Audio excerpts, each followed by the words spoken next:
India নিযুক্ত American রাষ্ট্রদূত Sergio গোর বাংলাদেশে জুলাই 30 তারিখ থেকে 3 দিনের সফরে আসছেন। এই সার্জিও গোর আবার শুধু যে ইন্ডিয়ার রাষ্ট্রদূত তা না, দক্ষিণ ও মধ্য এশিয়ার ইনক্লুডিং বাংলাদেশ ইউএসের একটা স্পেশাল অনবয় হিসাবে কাজ করেন। তো এই সফরের মূল উদ্দেশ্য হচ্ছে যে বাংলাদেশের পররাষ্ট্রনীতি সম্বন্ধে একটা ক্লিয়ার আন্ডারস্ট্যান্ডিং পাওয়া, যে বাংলাদেশের ভবিষ্যৎ পররাষ্ট্রনীতি কী হবে। তো 3 দিনের সফরে সার্জিও প্রধানমন্ত্রী তারেক রহমান, পররাষ্ট্রমন্ত্রী খলিলুর রহমান, অন্যান্য রাজনৈতিক নেতৃবৃন্দের সাথে মিটিং করবেন, আবার কক্সবাজার ভিজিট করবেন। এগুলি হচ্ছে ওনার ফর্মাল ভিজিটের অংশ। তো এই সার্জিওর ভিজিটটা বাংলাদেশের 3 দিনের অত্যন্ত গুরুত্বপূর্ণ বিভিন্ন কারণে।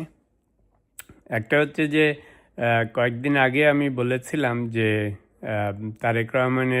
প্রধানমন্ত্রী তারেক রহমানের আমেরিকা যাওয়ার উপর একটা রেস্ট্রিকশন আছে। সেটা আমি তখন বলেছিলাম যে খলিলুর রহমান পররাষ্ট্রমন্ত্রী মার্কো রুবিওকে আমন্ত্রণ জানিয়েছেন, সেটার মাধ্যমে হয়তো একটু ইজিয়ার হতে পারে, কিন্তু এখন আর একটু বেটার অপরচুনিটি সৃষ্টি হতে পারে এই সার্জিও গোরের বাংলাদেশে ভিজিটটা দিয়ে। তো যেহেতু বলেছি সার্জিও গোর ট্রাম্পের খুবই ক্লোজ ছিল, ট্রাম্পের ইলেকশন উইনিংয়ের ক্ষেত্রে যথেষ্ট কন্ট্রিবিউশন ছিল। এই সার্জিও গোর হোয়াইট হাউসেও ডিরেক্টর হিসাবে কাজ করত।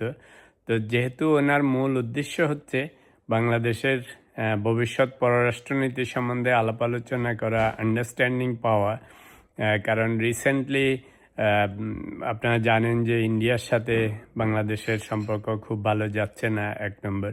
2 নম্বর হচ্ছে বাংলাদেশের প্রধানমন্ত্রী চায়না সফর, চায়নার সাথে অনেক অ্যাগ্রিমেন্ট করা বিভিন্ন জিনিসে।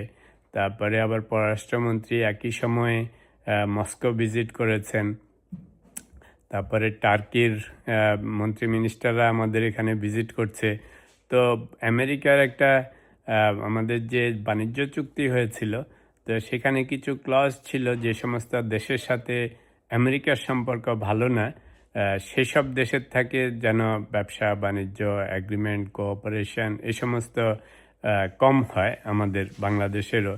তো সেই তুলনায় বাংলাদেশের রিসেন্ট অ্যাক্টিভিটিস চায়নার সাথে বাড়ছে, মস্কোর সাথে বাড়ছে, টার্কির সাথে বাড়ছে, যেটা ওদের জন্য একটু টেনশনের ব্যাপার।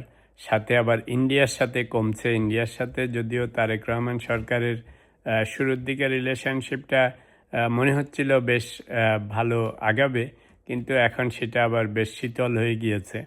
তো যেহেতু সার্জিও গোর আমেরিকার এবং ট্রাম্পের খুবই ক্লোজ অ্যালাই, তো এই সার্জিও গোরের সফরের সময় তারেক রহমান সরকারের যে ডিলিং হবে, যেভাবে ওনার সাথে মিটিং মিছিল বা যেভাবে ওনার সাথে কথাবার্তা হবে, সেটার উপর ভবিষ্যৎ রাজনীতি অনেকাংশে নির্ভর করবে।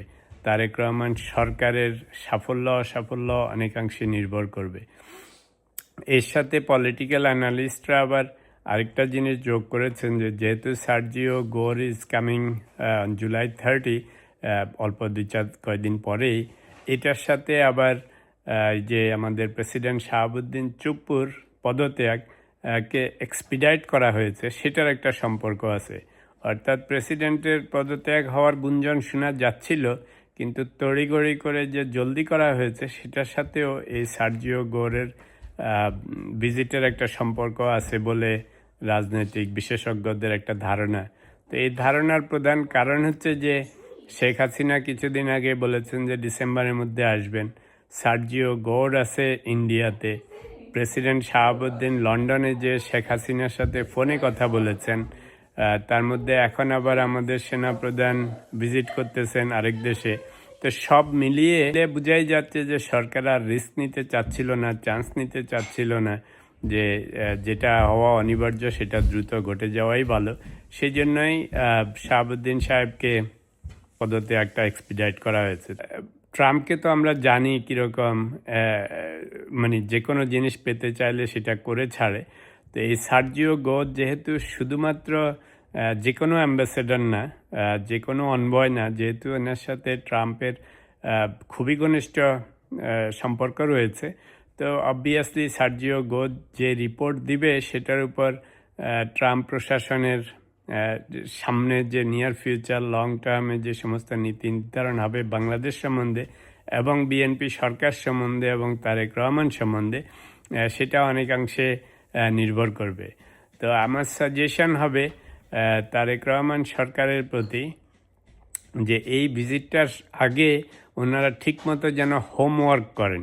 সেই হোমওয়ার্কটার মূল বিষয় হবে যে ভারতের সাথে সম্পর্ক কেমন আছে, কেন এরকম আছে, সামনে কি হবে, চীনের সাথে, মস্কোর সাথে, টার্কির সাথে এই সমস্ত সম্পর্ক বা রিলেশনশিপ বা আমরা যে সমস্ত চুক্তি করছি, যেভাবে ওদের সাথে ফরেন রিলেশনশিপ ডেভেলপ করতেছি, সেগুলিকে যারা এই সার্জিওর সাথে মিটিংয়ে থাকবেন যাতে ব্রিফিংগুলি ক্লিয়ার, কনসাইজ, কংক্রিট হয় এবং ওনারা ভালো মতো হোমওয়ার্ক করে রাখেন যাতে কোনো রকমের কনফিউশন, মিসরিপ্রেজেন্টেশন না হয়।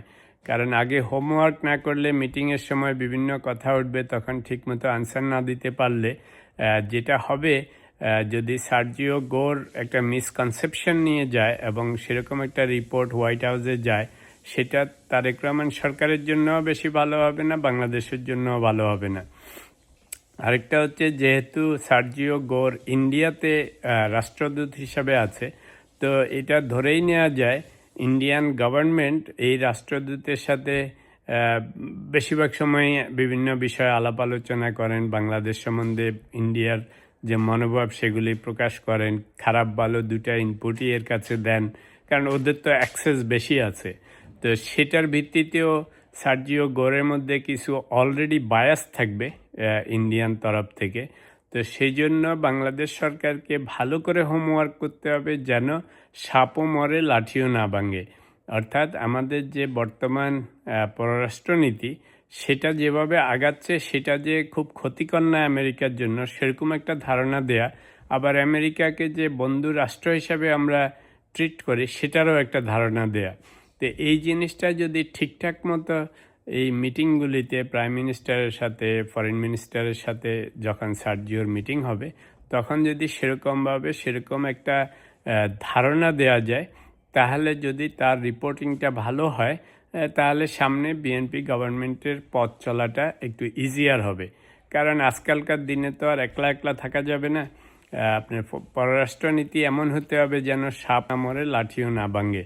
তো সেই জন্য এই সফরটাকে আমি বলবো যে একটু গুরুত্বের সাথে নেওয়া